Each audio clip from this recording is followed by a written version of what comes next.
তারা কেন বলতে পারতেছে না দেশমাতা খালেদা জিয়ার স্বাস্থ্যের বর্তমান অবস্থা কি? এটা কার ব্যর্থতা? আমি শতবার বলবো বাংলাদেশ সরকারের ব্যর্থতা। আজকে আমাদের পিছনে ডিজেপি লাগাই দেন, এনএসএ লাগাই দেন, কেন আমি কথা বললাম? আজকে দেশমাতা খালেদা জিয়া যদি মুক্ত হয়ে আসে, আমাদের রাজনীতি আসে, আমরা বিএনপির উপকৃত হবো, আমি উপকৃত হবো ব্যক্তিগত। বলছিলেন সরকার কেন পরিকল্পিতভাবে এটাকে কাজে লাগাবে বা ব্যবহার করবে, যে খালেদা জিয়ার অসুস্থতার সুযোগ নিবে, এটা আপনার কেন মনে হলো?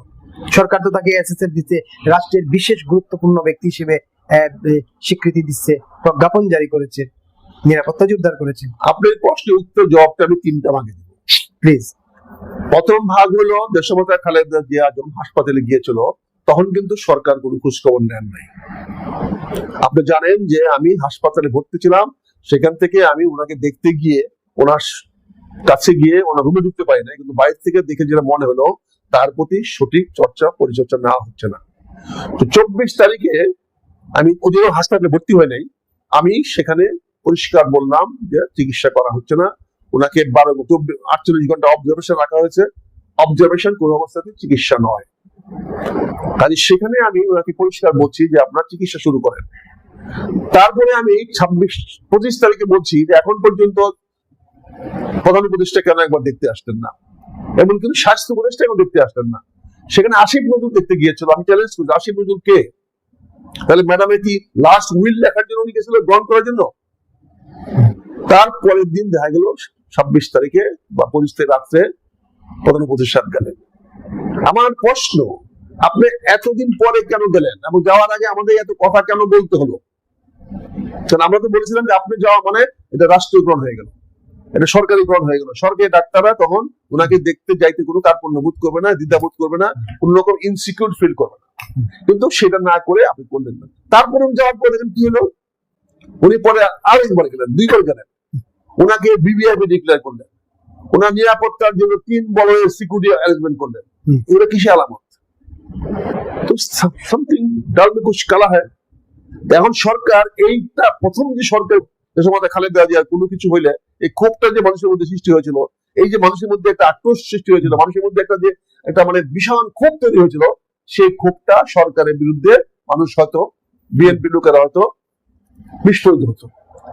এইটাকে পরিহার করার জন্য ওনারা কিছুক্ষণ সময় নিলেন, কিছুক্ষণ সময় নিয়ে কয়েকদিন সময় নিয়ে পিছিয়ে আসলেন এবং খুব সূক্ষ্মভাবে চেষ্টা করলেন এটা আওয়ামী লীগের দিকে চালিয়ে দেওয়া যায় কিনা, যে ওনার ওষুধটা তাৎক্ষণিক নয়, এটা গত 15 বছরে লাগাতার ওনার প্রতি যে অত্যাচার করা হয়েছে, অবিচার করা হয়েছে, ওনাকে স্বাস্থ্যের যে খেয়াল নেওয়া হয় নাই, অনিয়ম করা হয়েছে, ওনাকে জেলে রেখে প্রপার চিকিৎসা দেওয়া হয় নাই, এই সমস্ত কারণগুলোরই শেষ পরিণতি আজকের অবস্থা। এইটা যদি আমরা বাজারে তুলে ধরতে পারি বা কেউ তুলে ধরতে পারে বা সরকার তুলে ধরতে পারে, তাহলে মানুষের রোষটা যাবে আওয়ামী লীগের বিরুদ্ধে। এই রোষটা যখন প্রকাশ পাবে তখন একটা গুপ্ত পক্ষ এটাকে ব্যবহার করে আওয়ামী লীগের সম্পদ লুণ্ঠন করার চেষ্টা করবে। দেশমাতা খালেদা জিয়ার এই আল্লাহ না করুক ওনার যদি কোনো কিছু হয়, সেই সংবাদটা মানুষের মধ্যে যদি ক্ষোভের সঞ্চয় হয়, তাহলে এই ক্ষোভটা একটা গুপ্ত পার্টি এটাকে আওয়ামী লীগের সম্পদ ধ্বংস করার বা সম্পদ লুট করার কাজে ব্যবহার করা হবে। এই জন্য সরকার এটাকে দেয়নি। তৃতীয় যেটা বলছি সেটা হচ্ছে যে নির্বাচন সামনে। এখন বিএনপি কে বেকায়দায় ফেলতে হলে ওনার এই চরম পরিণতি সংবাদটা যত পিছানো যাবে ততই বিএনপির জন্য বেকায়দায় পড়বে, বিএনপি ক্ষতিগ্রস্ত হবে, অন্য পার্টিরা উপকৃত হবে। ডক্টর ইউনূসের সঙ্গে বিএনপির যে আঁতাত গড়ে উঠেছিল সেই আঁতাতটা আর থাকবে না, এবং আঁতাতটা না থাকলে উনি আর নির্বাচনের জন্য কলঙ্কিত হবেন না, বলবেন না বিএনপির ইচ্ছা মতো কলঙ্ক দিয়েছি, বরঞ্চ বিএনপির প্রতিকূল অবস্থায় আমি নির্বাচন দিয়েছি, অতএব বিএনপির সঙ্গে আমার কোনো আঁতাত হয় নাই। এই বিষয়গুলো 3টি ধাপ প্রমাণ করার জন্য সরকার দেশমাতা খালেদা জিয়ার স্বাস্থ্যের অবস্থাকে প্রচন্ড ভাবে ব্যবহার করছে, অত্যন্ত হীন উদ্দেশ্য, এই 3টি হীন উদ্দেশ্য নিয়ে। কাজে আমি মনে করি যে এখানে সরকার দেশমাতা খালেদা জিয়ার স্বাস্থ্য নিয়ে, তার চিকিৎসা নিয়ে একটা ধূম্রজাল সৃষ্টি করে এখানে রাজনৈতিক ফায়দা নেওয়ার চেষ্টা করছে। একেবারেই পরিষ্কার হলাম, রাজনৈতিক ফায়দা সরকার নেওয়ার চেষ্টা করছে। অনেকেই বলছেন সরকার, এই আপনি আপনার সঙ্গে একটু যোগ করে প্রশ্ন করি, যে অনেকেই বলছেন সরকার শুধু ফায়দা না, সরকার চাচ্ছে খালেদা জিয়ার এই অসুস্থতাকে পুঁজি করে বিএনপির একটা পার্টকে সরকারের সঙ্গে মিশিয়ে দিতে, যাতে সরকার নিজেও দীর্ঘমেয়াদে ক্ষমতায় থাকতে পারে। না, এটার কোনো সম্ভাবনা নাই, এটা গুজব। বিএনপি ঐক্যবদ্ধ, বিএনপি বিভক্ত হবে না।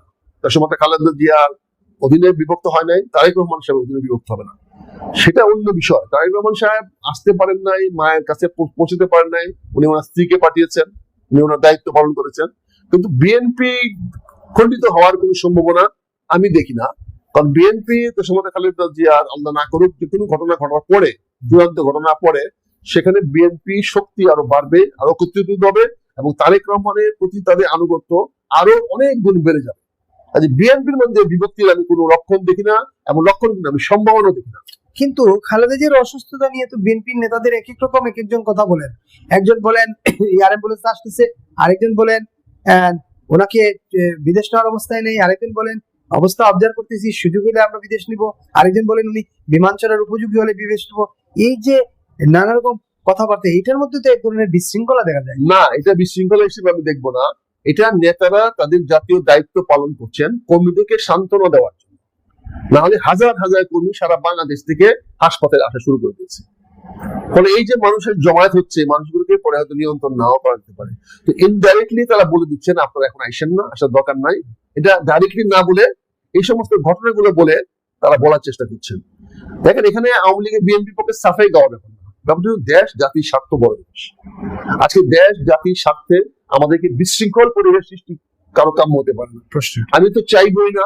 দেশমাতা খালেদা জিয়া নিজের জেল কেটেছে, কিন্তু সমস্ত দলকে বলতে তুমি শান্ত থাকো, তুমি কোনো আন্দোলনে যাবে না। আজকে যদি ম্যাডাম কথা বলতে পারতেন, তাহলে উনি একটা কথা বলতেন, আমার চিকিৎসা হচ্ছে, আপনার শান্ত থাকেন, এই নিয়ে আপনাদের চিন্তা আন্দোলন করার দরকার নাই, কোনো প্রয়োজন নাই। দেশমাতা খালেদা জিয়া আজীবন বাংলাদেশের কল্যাণ চেয়েছেন, উনি স্যাক্রিফাইস করেছেন। ওনার মতো স্যাক্রিফাইস বাংলাদেশে কোনো বেটা করে নাই, কোনো পরিবার করে নাই। এবং খালেদা জিয়া যে পরিমাণ ত্যাগ বাংলা জনগণের জন্য করেছে, আর ওনার যে দরদ বাংলাদেশ জনগণের প্রতি, আজকে আমি কেন ওনার পক্ষে কথা বলি, কেন আমি ওনার জন্য কান্নাকাটি করি? আমি ওনার একজন অন্ধ ভক্ত। আমি দেশমাতা খালেদা জিয়ার পাশে থাকেছি, কাছে থেকেছি, একসঙ্গে খেয়েছি, এক জায়গায় বসে খেয়েছি, আমরা একসঙ্গে ভ্রমণ করেছি। আমার দুর্লভ সৌভাগ্য হয়েছে, আমি গাড়ি ড্রাইভ করেছি, উনি আমার পাশে, ওনার পাশে বসে আমি গাড়ি চালাইছি। এই দুর্লভ সৌভাগ্য আমার হয়েছে। আগে এখানে দেশমাতা খালেদা জিয়া কোন অবস্থায় চান না বাংলাদেশে বিশৃঙ্খলা সৃষ্টি হোক, এবং সেটা বিএনপিও চায় না, একেবারে বিএনপি নেতৃবৃন্দ চায় না। তাই তারা বিভিন্ন ভাবে মানুষকে শান্ত করার চেষ্টা করছে। এই কথাগুলো শান্ত করার জন্য তাদের প্রচেষ্টা। আপনি গুজবের কথা বলছিলেন, নানা গুজব ছড়ায়, গুজবের ডালপালা, এবং গুজব এত বিস্তৃত যে নানা রকম কথা শোনা যাচ্ছে। কেউ কেউ বলছেন যে খালেদা জিয়ার বিষয়ে একটা ডিক্লারেশন আসবে এই 10 তারিখে, কেউ বলছেন 16 তারিখে, কেউ বলছেন এইভাবে। এর মধ্যে আরেকটা বিষয়, গুজবের মধ্যে আরেকটা বড় বিষয় হচ্ছে যে আপনি একটু আগে জুবাইদা রহমানের কথা বলছিলেন, যিনি তারেক রহমানের স্ত্রী, তিনি দেশে আসছেন। তিনি আসার পরে আরেকটা নতুন মেরুকরণের কথা বলা হচ্ছে যে আসলে তিনি আসছেন রাজনীতিতে নতুন একটা কিছু ঘটানোর জন্য। আমার যেটুকু রাজনৈতিক অভিজ্ঞতা হয়েছে বা রাজনৈতিক ক্ষুদ্র জ্ঞান আছে, তাতে ডক্টর জুবাইদা রহমানের দায়িত্ব নেওয়ার কিছু না। ডক্টর জুবাইদুর রহমান কিন্তু একটা ব্যাগ নিয়ে আসছেন, উইথ এইম যে দেশমাতা খালেদা জিয়াকে উনি লন্ডনে ফিরিয়ে নিয়ে যাবেন। এখানে তার চলাফেরা আলামতে আমি কোন রাজনৈতিকরণ দেখি নাই। যদি তাই হইতো, তাহলে প্রথমে উনি বিমানবন্দরে নেমে জনগণের উদ্দেশ্যে ভাষণ দিতেন, উনি জনগণকে শান্ত করতেন। আপনি একটু আগে বলেছেন, আপনি পরমবীর বক্তব্য বলেছেন যে বিভিন্ন জায়গায় ওনার ছবি ছাপানো হয়েছে, কিন্তু আপনারা কেউ ওনার ইন্টারভিউ নিতে পারেন নাই। তার মানে এটা পরিষ্কার করে দিয়েছে জুবাইদুর রহমান, এখানে রাজনীতির কোনো অবকাশ নাই, এবং তিনি এই রাজনীতিকরণে, এই ধরনের ডার্টি রাজনীতি করার জন্য, এই জন্য মানে কুৎসিত রাজনীতি করার জন্য উনি কখনোই প্রস্তুত নয়। কাজে উনি যেহেতু কারোর সঙ্গে কথা বলেন নাই, প্রেসে কথা বলেন নাই, কোন রাজনৈতিক নেতাদের সঙ্গে কথা বলেন নাই, এমনকি আমার দলের নেতাদের সঙ্গে কথা বলেন নাই, উনি যা কথা বলেছেন ডাক্তারদের সঙ্গে কথা বলেছেন, তার পরামর্শ নিয়েছেন চিকিৎসকদেরকে, এবং পরামর্শ নিয়েছেন চিকিৎসকদের কাছ থেকে। কাজে এখানে ডালপালা গুজবের কোন স্কোপ নাই।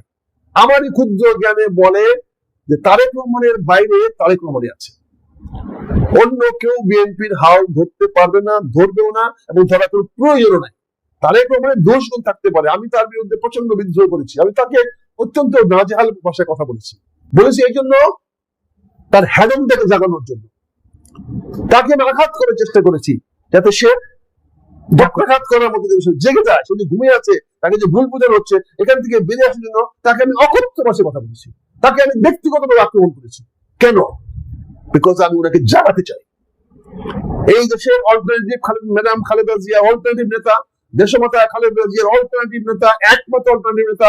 যতদিন তারেক রহমান বেঁচে আছে ততদিন শুধুমাত্র শুধুমাত্র শুধুমাত্র তারেক রহমান। এমনটা হতে পারে না তারেক রহমান নিজেই জুবাইদুর রহমানকে পাঠিয়েছেন? প্রশ্নই ওঠে না। উনি চিকিৎসা কেন পাঠিয়েছেন?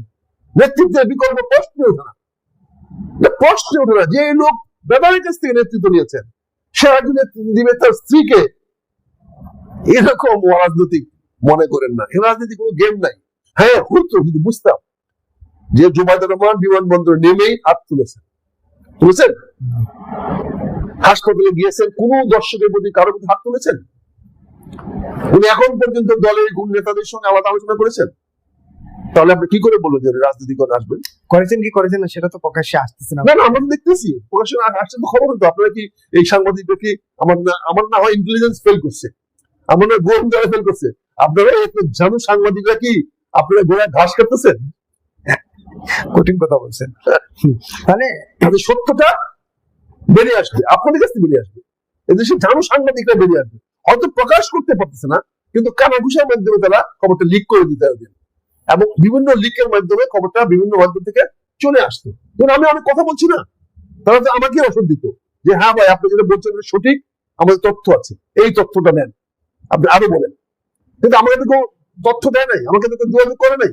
তার মানে কি সাংবাদিকরাও বিশ্বাস করে আমি যে বলছি ঠিক না, তার মানে সাংবাদিকরাও জানে না সে ঠিকটা কি, সত্যটা কি। এখানে আমরা বলছি সত্যটা জানতে চাই। আমরা সত্য জানার অধিকার আছে, বাংলাদেশের প্রতিটি মানুষের সত্য জানার অধিকার আছে।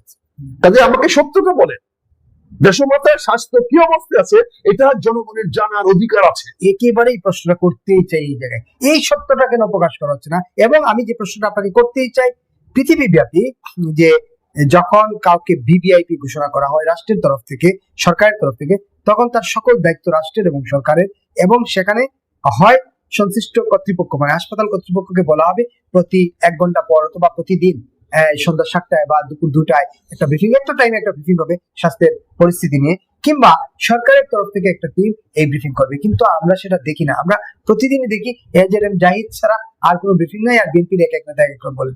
তাহলে সত্যটা কি? সে খালেদা জিয়ার শারীরিক অবস্থাটা আপডেট জানাতে সমস্যাটা কোথায়, আপত্তি কোথায়? সমস্যাটা একমাত্র সরকারের নগ্ন হস্তক্ষেপ।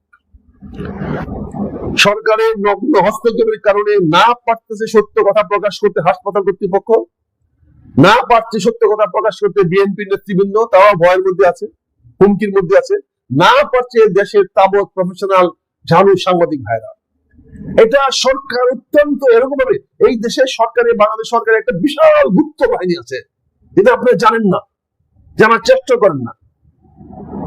এই সরকারের অধীনে একটা বিশাল গুপ্ত বাহিনী আছে, যখন যেখানে তারা হিট করতে চায় তাকে ভ্যানিশ করে দেবে। আপনারা সাংবাদিকরা জানেন না প্রতিটা পত্রিকা অফিসে আপনাদের উপর কি ধরনের নিয়ন্ত্রণ করা হচ্ছে।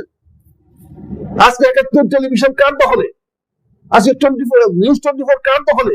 মালিকদের দখলে, একটা গুপ্ত দলের দখলে, জামাতের দখলেও না, বিএনপির দখলেও না, একটি গুপ্ত ঘাতক দলের অধীনে তারা নিয়ন্ত্রিত। বাংলাদেশে একটা গুপ্ত ঘাতক দল কাজ করতেছে, যারা বাংলাদেশের সবকিছু এখন নিয়ন্ত্রণ করতেছে।